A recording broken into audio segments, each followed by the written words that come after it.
O presidente da Venezuela, o ditador Nicolás Maduro, divulgou um encontro com o assessor especial do presidente Lula, Celso Amorim.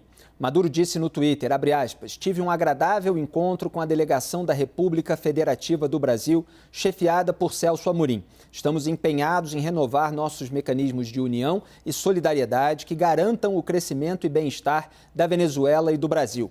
Fecha aspas. Até o início da tarde de hoje, o sistema e-agendas, que registra os compromissos públicos de integrantes do governo, não tinha nenhuma atualização sobre a viagem de Amorim à Venezuela.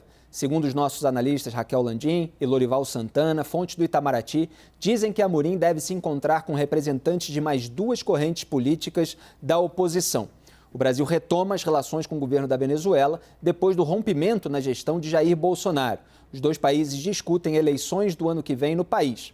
Amorim e o governo venezuelano também devem tratar da dívida de 682 milhões de dólares da Venezuela com o Brasil. O país deu calote em empréstimos feitos pelo BNDES para obras de construtoras brasileiras.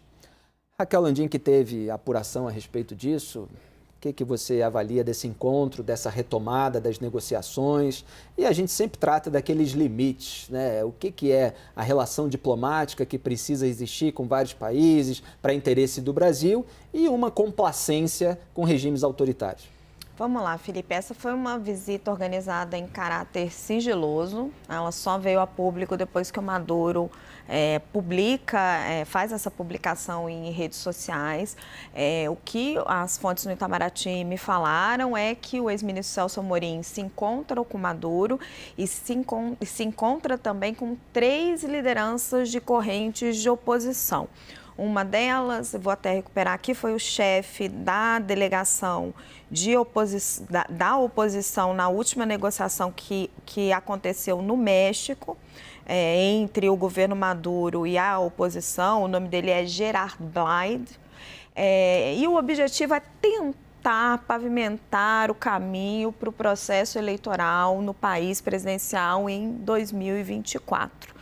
É um objetivo bem difícil, dado que o chavismo está no poder na Venezuela desde 1999. É uma ditadura, foi corroendo o sistema democrático venezuelano, a democracia venezuelana por dentro. Hoje não sobrou praticamente nada. E aí a gente tem 2 pontos, assim, acho que não é uma coisa simples avaliar essa questão.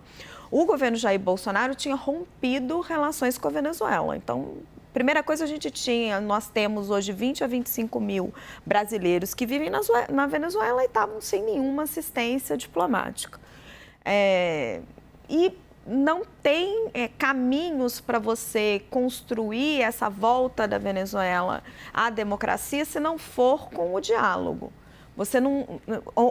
Ninguém quer uma guerra no continente. Então, assim, você retomar as relações diplomáticas e tentar construir uma via de diálogo é positivo. Agora, a gente precisa entender se o ex-ministro Celso Amorim e se o Brasil vão conseguir ocupar esse espaço desse interlocutor. A gente está aqui próximo, é uma potência regional, é muito diferente, por exemplo, do caso da Ucrânia. Mas até estava conversando com o Lorival Santana mais cedo, ele tem muitas fontes dentro da Venezuela. Ele disse que a oposição vê o governo Lula com muita desconfiança. Ele conversou, por exemplo, com assessores do Guaidó, que tinha tentado ocupar a presidência da Venezuela, tentado dar um golpe dentro do golpe, né, no Maduro. E ele, por exemplo, que é uma força política relevante, não tinha ideia da visita do Amorim. Então, assim, eu acho que é uma iniciativa bem-vinda, mas a gente precisa entender o quanto o Brasil vai conseguir assumir esse papel de neutralidade diante da proximidade dele com o governo Maduro para realmente intermediar essas conversas que não são nada fáceis. A questão é o objetivo final. Será que o objetivo final realmente é esse? Quer dizer, Joel, será que a oposição tem motivos para desconfiar do governo brasileiro? Porque pode-se fazer uma iniciativa, uma missão diplomática, conversa ali com a oposição, estamos lutando por uma democracia. Agora, enquanto se legitima um regime autoritário que não está disposto a ceder até o fim. E aí você vai mantendo umas relações, eventualmente beneficiando esse regime. Quer dizer, eu estou falando no sentido da desconfiança. A gente não está com a bola de cristal aqui para ver o que vai acontecer. Mas é compreensível a desconfiança da oposição? É compreensível, dado a postura de leniência e condescendência que o governo Lula demonstrou. O governo Lula anterior, demonstrou com relação à degeneração democrática no nosso continente, em particular na Venezuela, que foi a maior tragédia do continente. Um país que, com todos os seus muitos problemas, é claro, mas tinha uma democracia e hoje em dia não tem. Hoje em dia é uma ditadura em pleno sentido da palavra. Agora, o mundo e até o Brasil, no governo Bolsonaro, junto com os Estados Unidos, tentaram acabar com esse regime ditatorial. Não foram para a opção da guerra. A guerra, de fato, seria desastrosa, é produzir um Iraque na nossa fronteira, assim, é um negócio que acho que não interessa para ninguém. Mas foram pelo caminho contrário, do isolamento, das sanções. Chegamos a apostar, e eu lembro bem porque eu defendi isso, Me pareceu uma esperança para a Venezuela na época, o Guaidó, um líder da oposição democrático, que poderia chegar lá. E temos que reconhecer, aquilo simplesmente não aconteceu. Hoje em dia, apostar em Guaidó, tudo aquilo foi um sonho de uma noite de verão que acabou dando com os burros na água, não deu em rigorosamente nada. Dado isso, a gente tem que avaliar nossas possibilidades. O que o Brasil pode fazer?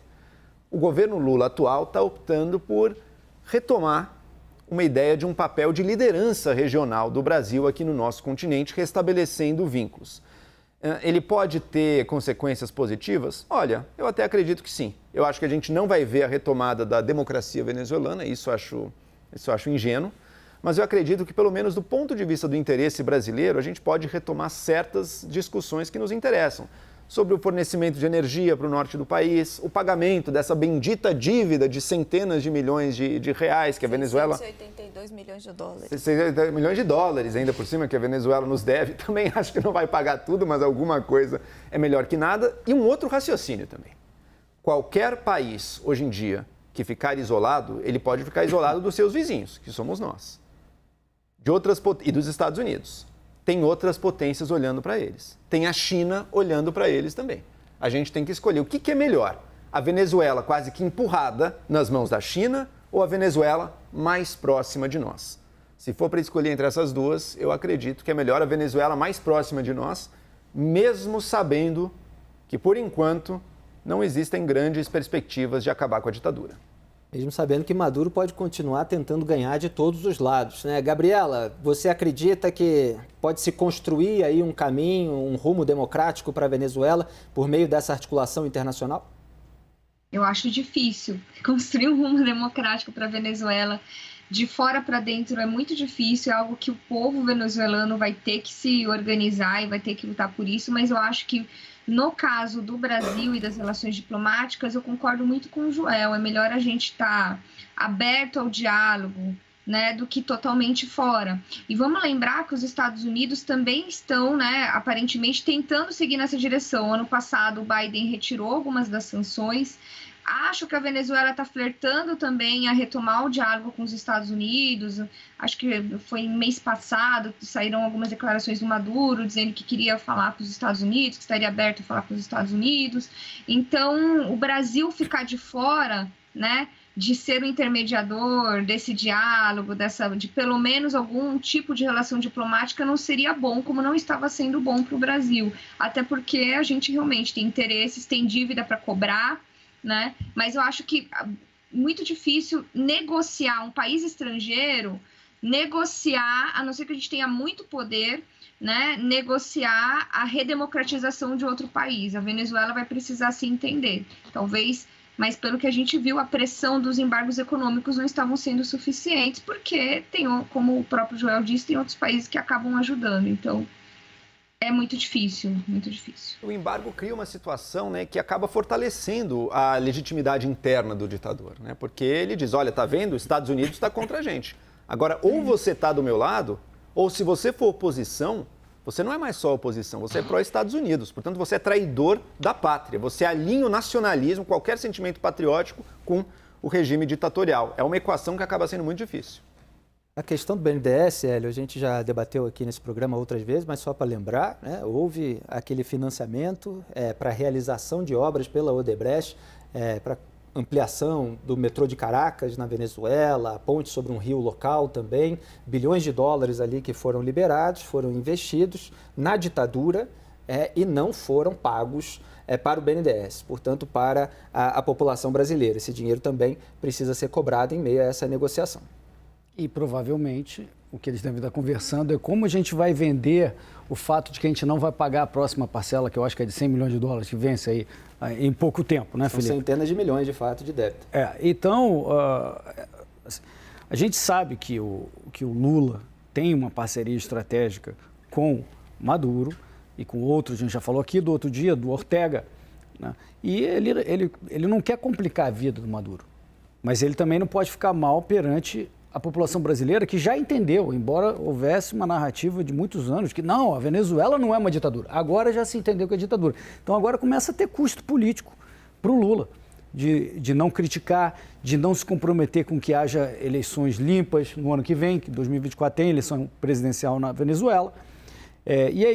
Só um parênteses, teve uma bolha que foi rompida, né? Muitas vezes certos elementos que são negativos para todo um campo ideológico, eles aparecem mais e pesam mais quando representantes e lideranças daquele mesmo campo ideológico começam a reconhecer aquilo que só era dito pelo campo contrário, como se fosse um simples ataque político. Não, é a constatação da realidade. Não é mais uma democracia funcional há muito tempo. É uma ditadura e você tem pessoas dentro do campo da esquerda e lideranças aqui na América do Sul, presidentes da República, que já começam a apontar esses regimes autoritários também. Perdão. Não, é isso. E o mais triste de tudo isso, para piorar a situação da questão dos direitos individuais, da ditadura lá, é que a Venezuela era o país mais rico da América Latina há 40 anos atrás. E desde Chávez e Maduro, eles tornaram o país mais pobre da América Latina, mais pobre que o Haiti, Felipe, mais pobre que o Haiti. Lá, o salário lá, comum lá é $5. $5 na média aí, menos de R$30 é o salário da Venezuela hoje. Destruiu o país com as políticas socialistas. É muito triste que a gente tenha isso acontecendo aqui do lado. Vou fazer umas observações sobre esses empréstimos do BNDES. São 682 milhões que já tem de calote, são 123 milhões ainda a vencer, então ainda tem uma parcela pequena a vencer. Quando você conversa dentro do governo Lula, eles argumentam, olha, o governo Jair Bolsonaro rompeu relações a tal ponto que não tinha mais interlocutor, não tinha como cobrar e não tinha como a Venezuela pagar. O que é uma meia verdade, né? Porque quando você vai aos representantes, as pessoas que atuavam ali no BNDES na época do Jair Bolsonaro, eles até dizem, é verdade, não tinha ninguém ali. Mas se você quiser pagar uma dívida, você encontra maneiras, né? Tem depósitos judiciais que você pode fazer no exterior, etc, etc. O que eu sinto é que eles vão tentar costurar alguma maneira para tentar tirar esse ônus político do Lula e tentar ir pagando essa dívida de alguma forma, para dizer, olha, tá vendo? Quando a gente consegue recuperar a relação bilateral ou recuperar a conversa entre os dois países, começa tudo a fluir. A questão é que essa é uma dívida de Estado. Ela não é uma dívida de um presidente com o outro ou de um governo com o outro. É de um governo, né, com um banco estatal, garantida pelo Tesouro, por um fundo que, por sua vez, é garantido pelo Tesouro Nacional. Então, assim, independente do governo de turno ou das medidas que esse governo estava tomando, que eu já critiquei aqui, acho que não adiantaram nada, é uma dívida que deveria ter sido paga. A Venezuela deve ao Brasil, deve ao povo brasileiro, quer dizer, não deve ao governo Lula, e aí vem o governo Bolsonaro, então não paga. E se o governo Bolsonaro corta relações, se isola, fica de mal, então não vou pagar porque está de mal. Não, tem que pagar porque deve. né? E deve ao Estado brasileiro. Infelizmente, os pontos morais não funcionam muito quando a gente trata da relação internacional entre países, né? Vai pagar dependendo de uma escolha política para isso. O grande desafio, o grande problema é, tudo bem, tem essa dívida, a gente quer que pague, eu espero que ele pague, 600 milhões de dólares, é importante sim para o Brasil.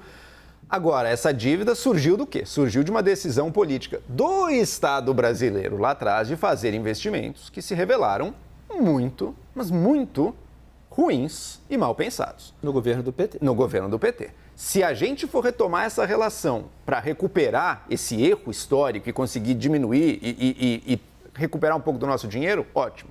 Se a gente retomar essa relação para reproduzir o que foi lá atrás, essas decisões do BNDES, nossas decisões de investimento no nosso continente, a gente pode sair dessa história com uma dívida maior do que 600 milhões. Eles pagam uma parcela, a gente faz novos investimentos num grande projeto que vai dar certo entre os dois países, daí a gente estará aqui daqui 10 anos discutindo a dívida de 100 bilhões de dólares, ou sei lá quanto. Espero que não seja esse o caminho. Muito bem lembrado, Joel, porque existe essa iniciativa no governo de retomar os empréstimos de serviços de engenharia. Isso já foi publicamente declarado pelo Lula em relação a um gasoduto na Argentina. E aí é importante pontuar. O mecanismo em si de financiamento de serviços de engenharia, ele não é um mecanismo ruim, ele ajuda a fomentar a exportação de máquinas e equipamentos no Brasil. O problema é quando ele é capturado pelas decisões políticas, ao invés de levar em conta decisões técnicas para decidir sobre juros,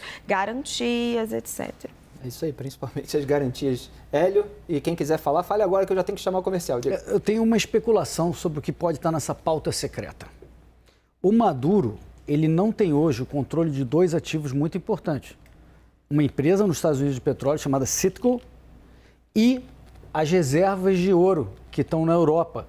Eu não me lembro o valor, alguma coisa entre 10 e 30 toneladas de ouro, que a oposição conseguiu convencer os países ocidentais a não deixar que o Maduro pusesse as mãos e fosse sair gastando aquele dinheiro. Então, eu suspeito que a liberação desse dinheiro está na pauta da conversa entre eles, para quem sabe o Brasil receba um pedaço do empréstimo. Vamos acompanhar os próximos capítulos.